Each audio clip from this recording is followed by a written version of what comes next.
Merci beaucoup. D'abord maa ngi masawu population Thiès yëpp mais surtout ñi nga xam ne am nañu ay yàqu-yàqu dina xamal ne ñu ngi seen wet pour jàppale leen ci lépp loo xam ne véritablement yàlla teg na ko suñu loxo li may def ni nag c'est en exécution des instructions du ministre Birame Souleye Diop bi nga xam ne dafa ñëwoon en visite ci ndigalu le président de la République son excellence monsieur Bassirou Diomaye Diakhar Faye mais également du premier ministre Ousmane Sonko mu ñëw ci seen ndigal pour représenter son collègue de l'assainissement qui était à Matam parce que bés boobu bu pas sans savoir gox yu bëri dafa amoon ay jafe-jafe mais il fallait venir rapidement au plus près des populations pour les montrer que l'État est à votre côté et quand je dis l'État au niveau le plus élevé parce que sànq ma ngi ne délégué de quartier bu taxawee rek état la sapeur pompier bu taxawee état la maire bu taxawee état la mais population yi moment yu mel nii dañuy soxla la autorité bi gën a kawe ci wàllu décision mu teew ñoom moom comprendre na ko loolu moo tax bi muy yëgee ne am na ay jafe-jafe rek dafa ma woo ci guddi si ne ma préfet demain incha allah dinaa ñëw Thiès pour visiter les sinistrés bu ma ko waxee man maa woo service concerné yi maa woo maire yi maa woo sous-préfet yi maa woo chef de service mais nag comme dafa di loo xam ne c'était prêché am na ñoo am na ñoo xam ne dama leen ci waroon boole sax mais dama ko fàtte mais moo tax moo wootee réunion tey ci ngoon pour que ñu xool comment nous organiser mais bi ñu defee visite ba pare daf ñu ne nañu dem à la préfecture ñu def débriefing bi bu ko defee ñoom li ñuy jot a recensé comme sinistré ba saytu seen ay jafe-jafe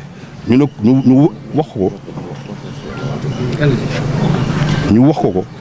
comme ça moom li nga xam ne solution urgente la dina ko jël en charge te noonu mu ko waxee noonu la ko jëfee ñu ko ci remercier bu baax a baax di remercier le premier ministre Ousmane Sonko di remercier le président de la République son excellence Bassirou Diomaye Faye parce que li mu def nit il a fait en leur nom mais bés boobu ba na ko fàttali ko ñu muy àndoon ak moom fu mu dem fu ne nee na lu mel ni bu amee il faut une solidarité de tous les Thiessois moom il montre l'exemple et il a montré un exemple ñu ko ciy félicité di ko ci remercier les maires aussi ku ci nekk taxawaay bi nga war a taxaw nga ko parce que li mu waxee rek en prélude balaa hivernage bi defoon nañu des travaux préparatoires c'est moi-même qui assurais le suivi chaque jour ma woo maire yi woo sous-préfet yi ne leen par rapport ak travaux yi foo leen ci toll mais non seulement dañ ko doon recenser mais pourcentage de réalisation bi sax dañ ko doon mentionné am na nag ay projets yoo xam ne d'envergure yu ñu fi initié woon mais yu arrêté yooyu yëpp aussi bind nañ ko ci rapport yi te incha allah sant nañu pour que bu ñu paree ak solution ponctuelle yi ñu réfléchir ensemble sur les solutions durables dafa leen ay propositions ñoom dina xool ñoom ñàkk nañ koy gën a ñoŋalee. donc kaddu gi mën naa kaa tënk te mooy waxoon na ko def na ko donc monsieur le ministre Birame Souleye Diop ministre de l'énergie et donc des mines et du pétrole li nga xam ne diggoon na ko donc askanu Thiès mooy jàppale leen accompagner leen assister leen ci mbënn mi nga xam ne àjjuma bi passé moom moo xew fii ci ville de Thiès loolu def na ko te waxoon na ko donc def na ko ci ndigalu le ministre de l'hydraulique def ko ci ndigalu le premier ministre ak son excellence le président de la république Bassirou Diomaye Faye loolu dafay wane ni rek donc élan de solidarité bi nga xam ni toujours moo ngi dund ci moom humanisme bi nga xam ni donc moo ngi ci moom defu ko nag ci yaama neex da ko def parce que doomu Thiès la xam na li nga xam ni moom moo ko war tey bu waa Thiès donc soxla mu def ko nag donc ànd ceeg les communes de Thiès Nord et de Thiès Est yi nga xam ne bi ñu demee ba xam ne am nañ jaaxle tuuti ñu woo ko waxtaan ceeg moom mu bàyyi woon lu mu jàppoon lépp donc ñëw accompagner ci donc loolu dañ koy sant comme ni ñu koy waxee tungu ne donc du teew ñuy nataal appui baa ngi jàppale baa ngi ñëpp gis nañ ko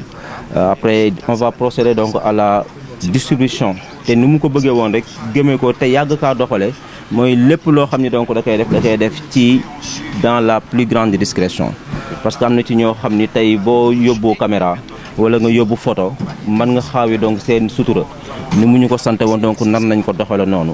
présenter donc le monde entier que monsieur le ministre Birame Souleye lu mu waxoon def na ko li ci des nag pour la distribution les mairies de Thiès Est et de Thiès Nord ak seeni équipe incha allah ak sous la supervision donc du préfet départemental distribution bi donc dinañ ko def parce que ñi ñu waroon a recenser yëpp recenser nañ leen ku ci nekk dinañ la fekk ci sa kër ndimbal bi nga xam ne donc moom nga yooyoo ñu yëkkati ko donc teg ko ci sa loxo te yàlla rek tax. Mais nos remerciements iront particulièrement vers le ministre Birame Souleye Diop, venu représenter la dernière fois son Excellence le Président de la République, le Premier ministre Ousmane Sonko, pour apporter la solidarité du gouvernement envers les populations qui ont été touchées par les fortes pluies. Et je crois que ces denrées alimentaires à côté de nous, les 4000 briques qui ont été mobilisées, 6 tonnes de ciment pour venir en secours aux populations dont les murs de clôture ont été emportés par les eaux. Pour compatir à la détresse des populations. Comme vous l'avez dit, depuis le début des événements, nous sommes avec les populations. Même s'il faut reconnaître que par respect pour la dignité de ces populations qui sont dans l'épreuve, nous n'avons pas voulu à un moment donné faire trop de bruit autour de ça. Mais ce que vous avez vu est une réponse concrète de la part de l'État du Sénégal qui vient au chevet des populations qui ont été touchées par les eaux. Et encore une fois, nous remercions très chaleureusement notre frère ami, le ministre Birame Souleye Diop, qui a porté notre plaidoyer. Justement, on a recensé d'après samedi dernier 77 familles, dont 37 dans votre commune ou 40 dans votre commune. Les 40 dans notre commune. Ça n'a pas évolué entre temps? Non, pour l'instant, nous en sommes restés aux 40. Pour l'instant, c'est 40 familles qui ont été touchées. Peut-être qu'il y a... Bon, enfin,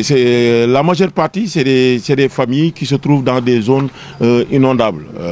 à Sampaté, à Cité Keur Khadim et à Aiglon. C'est-à-dire qu'à Aiglon, les familles qui ont été touchées, c'est des familles qui sont mitoyennes au canal de la rue Docteur Guillet. C'est un canal qui fonctionne, mais quand il y a de très fortes pluies, le débit des eaux fait que le fort débit des eaux faut que l'eau ne s'écoule pas comme ça cela doit se faire et ça fait un retour. À Sampaté aussi ça a été pareil, des travaux pré-hivernaux ont été effectués, le dallot a été curé, mais malheureusement avec la quantité importante des eaux, une partie de l'eau est revenue dans le quartier. C'est pourquoi les maisons, c'est juste les maisons qui étaient à côté du Dalo qui ont été touchés. C'est la même situation aussi à la Cité Keur Khadim parce que toutes les eaux qui nous viennent de la commune de Thiès-Ouest, qui nous viennent des autres communes Keur Mousso, qui nous viennent des plateaux de Thiès, toutes ces eaux viennent à Sampaté en principe pour aller au niveau de la station de pompage, mais malheureusement une bonne partie revient quand il y a une forte pluie.